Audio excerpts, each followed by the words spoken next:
நண்பர்களுக்கு வணக்கம். அடுத்ததாக ராகு பயிற்சி கடகராசிக்கு பார்க்கலாம். பொதுவாக வானவியல் மாற்றத்திலேயே இந்த வருஷம் நடந்தக்கூடிய ஒரு அதிசயமான நிகழ்ச்சி என்ன அப்படின்னா, 3 கிரகங்கள் பயிற்சியாக இருக்குன்னா ஒரு 2 மாதத்துக்குள்ளேயே. ஏப்ரல் 29 சனி பயிற்சி அப்படின்னா மே 14 மே 18 ராகு பயிற்சியும் குரு பயிற்சியும் இப்படி மாறுது. 3-4 கிரகங்கள் பயிற்சி ஆகிறது ஒரு அதிசயமான நிகழ்வு தான். ஒரு வருஷத்துக்குள் நடக்கக்கூடிய நிகழ்வுலையே நடந்தாலுமே என்னென்ன நடக்க போகுதுங்கிறத நம்ம ராசி வாதியாக ஒவ்வொரு ராசியாக பார்த்துட்டு வரோம். இப்போ நம்ம கடகராசிக்கு வந்திருக்கிறோம். கடகராசியில் இப்போ என்ன நடக்குது அப்படின்னா, 8ல் ராகு, அஷ்டமச்சனி இப்போ தான் கடகராசிக்காரனுக்கு விலகிச்சு, தப்பிச்சிங்க. 8ல் ராகு வர்றது ஒரு கோச்சார வேதை அப்படின்னு சொல்லலாம். 8ஆம் அதிபதி 9ல் வர்றது 8ஆம் இடத்தை கெடுக்கிறார் என்ற பொருள். 8ஆம் இடத்தை கெடுக்கிறதுனா விரயத்தை கெடுப்பார், கடன் கொடுக்க மாட்டார். 8ஆம் இடம் வம்பு வழக்கு விரயம் விபத்து தானே. அப்போ அதை கொடுக்க மாட்டார், பயந்துக்காதீங்க. கோச்சார வேதை அந்தளவுக்குலாம் இங்கே பாதிப்புங்க தராது. அதை குரு பார்க்குறாரு. அப்போ நல்ல அமைப்பு தான் உங்களுக்கு இருக்குது. 8ஆம் இடம் திடீர் அதிர்ஷ்டம், திடீர் வருமானம், திடீர் திருமணம், எல்லாம் திடீர்னு நடக்கிறது. 8ஆம் இடத்தை கொடு பார்த்தா என்ன நடக்கும்? நல்ல காரியங்கள்னு திடீர்னு ஏற்படும். 4 வருஷமாக பொண்ணு பார்த்துட்டு இருந்தால் கல்யாணம் நடக்கலை, திடீர்னு ஒருத்தன் இந்த பொண்ணுங்க இருக்குது கூப்பிட்டு போனால் ரைட் ஓப்பன் ஆகிடும். கல்யாணம் ஒரு 2 நாள்லேயே நடத்துகிற அமைப்பு ஏற்படுத்தும். இதுதான் இங்கே இருக்கிறது. பொதுவாகவே கடகராசிக்காரங்க எல்லாமே 2.5 வருஷம் நல்லா இல்லாத பெரிய அவஸ்தைப்பட்டீங்கிறதான் உண்மை. காசு போச்சு, பணம் போச்சு, சொத்து சுகம் போச்சு, நிறைய இழந்தவங்களாம் இருக்கிறீங்க.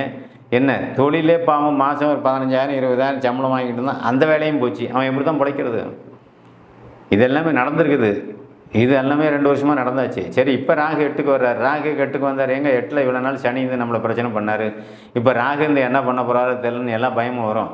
ராகு 8ல் இருக்கிறது 8ஆம் இடத்தை கெடுப்பார் அப்படிங்கிற ஒரு பாயிண்ட்டு. 6 8ல் பாவகிரகங்கள் இருப்பது அந்த பாவத்தை கெடுக்கும். 6ஆம் இடம் கடன் நோய் வழக்கு, 8ஆம் இடம் விரை விபத்து வழக்கு, இதெல்லாம் நடக்காது, பயப்படாதீங்க. என்ன 8ல் பாவங்கள் இருக்கும்போது இது நடக்காது. ஆனால் சுபர் தொடர்பு கொள்கிறார். 8ஆம் இடத்துல ராகு திசை நடந்துச்சா கொஞ்சம் விபத்து, விரயம், ஆயுள் கஷ்டம் அப்படிங்கிறதெல்லாம் சொல்லணும். ஆனால் குரு பார்க்குறதுனால அதுவும் இல்லை அப்படின்னு சொல்லிட்டு போயிடலாம். சரி, கடகத்துக்கு 2ஆம் இடத்துல இருக்கக்கூடிய இப்போ 2ஆம் இடத்துக்கு கேது வரப்போகிறார். 2ஆம் அதிபதி சூரியன் உங்களுக்கு எங்கே உட்காந்துருக்காரு? 2ஆம் அதிபதி சூரியன் உங்களுக்கு கடகத்துக்கு 11 லாபஸ்தானத்தில் உட்காந்துருக்காரு. எல்லாமே சிறப்பாக தான் இருக்குது. ராசி அதிபதி உங்களுக்கு 10லையும், 2ஆம் அதிபதி 11லையும், 7ஆம் அதிபதி உங்களுக்கு 9லையும் பாக்கியஸ்தானத்திலையும் உட்காந்துருக்குது. கல்யாணம் நடக்கும். பாக்கியங்கிறத தான். ஏன்னா நல்ல கணவர் கிடைப்பார். கடகராசிக்கு பெண்களாக இருந்தால் நல்ல கணவர் கண்டிப்பாக கிடைப்பார். ஆண்களாக இருந்தால் நல்ல மனைவி கண்டிப்பாக கிடைப்பாங்க. வசதி வாய்ப்பான மனைவி கிடைப்பாங்க. இது எல்லாமே நடக்கும்.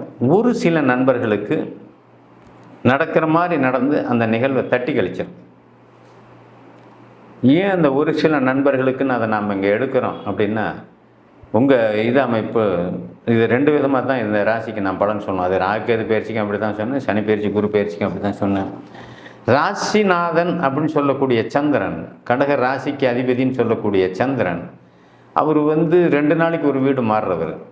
பிறக்கும்போதே ஒருத்தர் பலகீனமாக 2.25 நாளைக்கு ஒரு நாள் மாறுறவர்.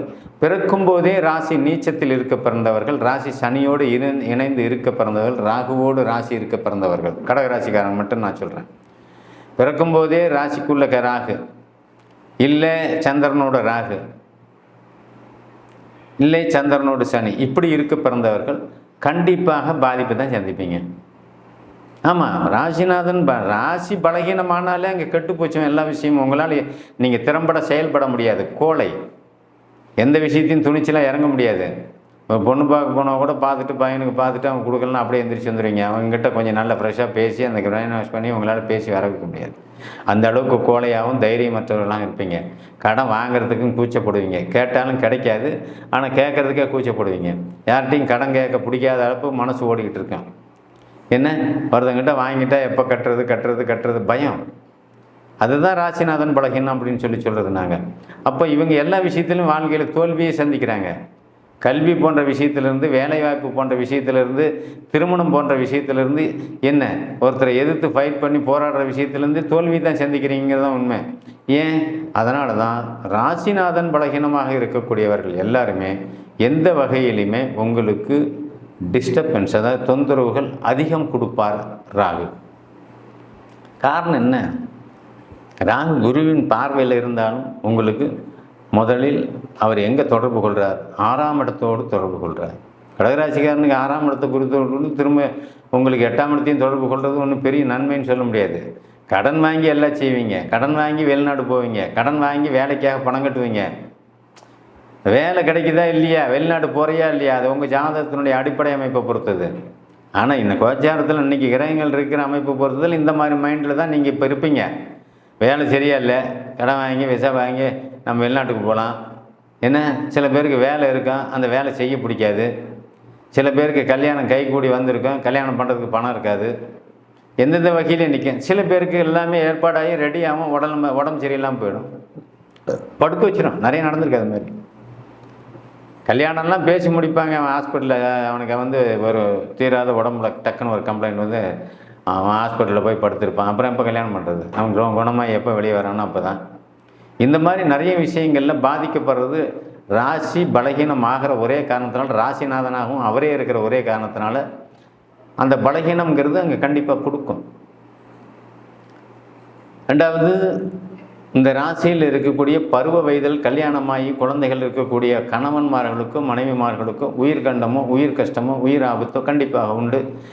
கல்யாணம் ஆகிடுச்சே, ஐயோ 2 குழந்தைங்க இருக்குதே, மனைவி பிரிஞ்சிட்டா என்ன பண்ணுறது, கணவன் பிரிஞ்சிட்டா என்ன பண்ணுறது, மனைவி உயிருக்கு கஷ்டம் வந்துட்டால் என்ன பண்ணுறது, கணவன் உயிருக்கு கஷ்டம் வந்துட்டால் என்ன பண்ணுறது அப்படின்னு நீங்கள் யோசிக்கிற நீங்கள் கண்டிப்பாக அந்த யோசனைக்கு கண்டிப்பாக அந்த யோசனைக்கு உண்டான சம்பவம் நடக்கிறதுக்கு உண்டான வாய்ப்புகள் கண்டிப்பாக கொடுக்கும்.